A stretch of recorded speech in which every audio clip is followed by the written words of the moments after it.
life when everything went according to plan? That happens. Apparently. I think some of the only things I can think of things going as planned is in my career after I was already established, working at a drug and alcohol rehab, and then I had gotten my counseling license, and then I unpredictably ended up in a specific realm, which is what I do now, which is utilization review, where I fight insurance companies all day. And since I have established that as my career path, I've switched companies, and that all went very smoothly and according to plan. So career-wise, and my resume and my referrals on my resume are great. I have medical directors of insurance companies on my my referral page. And it sounds like, and we'll get into this next, but that sort of smooth path has followed a lot of times when life has not gone according to plan. There are so many times that things have not gone according to plan. And there's two ways to address which is the next question. And it can either be you had a plan and the plan got, shot to heck, or you just went into a time of your life when there was no plan. You were completely going off script. So what comes to mind when... The first thing that comes to mind is becoming a mom. Because when I was pregnant with my daughter, her father and I had broken up right before I found out I was pregnant. We got back together again, and that did not last. And he ended up dating a friend of mine while I was still pregnant, and ended up getting engaged to her while I was still pregnant.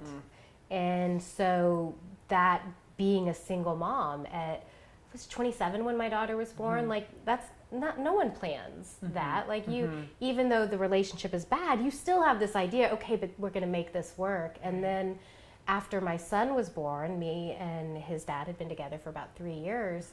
When he was 2 or 3 months old, that relationship was just done.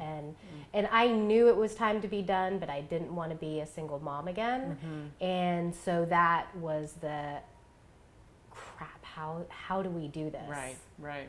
How do you do it? How did you get through that time? I mean, I know it's still evolving and ongoing because your kids are still somewhere. Well, and I embrace it so much more now. But those 2 times, like being left with an infant, and and my mom passed when I was 25, so I don't have my mom here to help me through that. And my dad and I have a contentious relationship, and I got, those 2 points are the lowest points in my life that I can remember being the most unhappy and the most miserable. And one thing that ended up becoming so, like, very much life-changing for me. So how on Facebook around Thanksgiving people will do these, like, gratitudes? Yes. And so I was like, okay, I'm going to do this. And it was right after my daughter was born. And so I started doing a daily joy.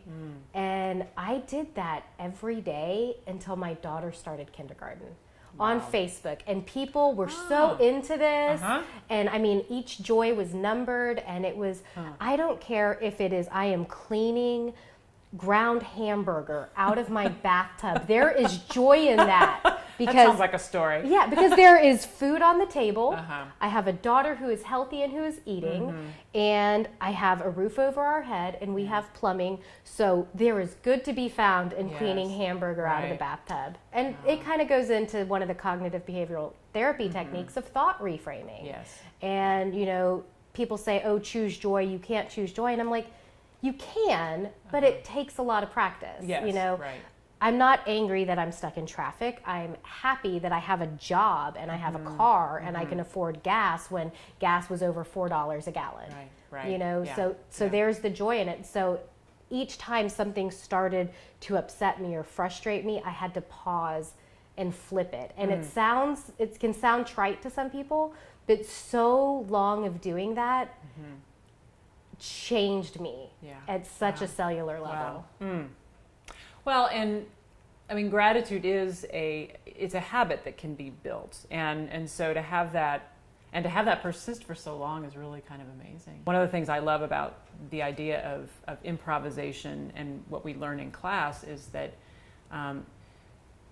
something may be happening in a scene that you would not have chosen, like your partner says something and you're like, okay, we're cavemen, like I wouldn't have wanted to do that. But you always have a choice as to how you respond, right? You always have that agency. And what I hear you saying is that a similar kind of thing, that just, as bleak as things can get, that's the final freedom that we all have, is just the freedom to choose how we feel about our situation. Yeah. Are we going to sit there and say, oh my God, things are so awful, woe is me? I did it plenty of times. But I also knew I'm going to get through this. Like, short of losing one of my children at this point in my life, there is nothing I can't get through. So in addition to your gratitude practice, what are some other things that kind of help you get through those tough times? I reconnected with a lot of old friends, so me and my daughter's father ran with the same group of friends. And so many people, when all of this happened, I, of course, was filled with lots of estrogen and lots of rage. Estrogen and rage, an amazing combo. Yeah. I had to separate myself, because even though some of those people weren't bad people, when I was around them, it made me feel bad about myself. And it brought all of that up. And it's kind of like when you get clean, they say you have to change people, places, and things, because things can trigger you to want to drink. So being around certain people triggered me to want to rage. And so what I did was, I was like, I've got to get myself out of this environment, because it's not them. It's fully me and what's going on with me. I connected with friends I grew up with, and and now we all had kids and they were married and things like that. And I got back to my roots and slowly built up like a strong group of girlfriends. And it's always been times in my life like that it's the women in my life that have carried me through.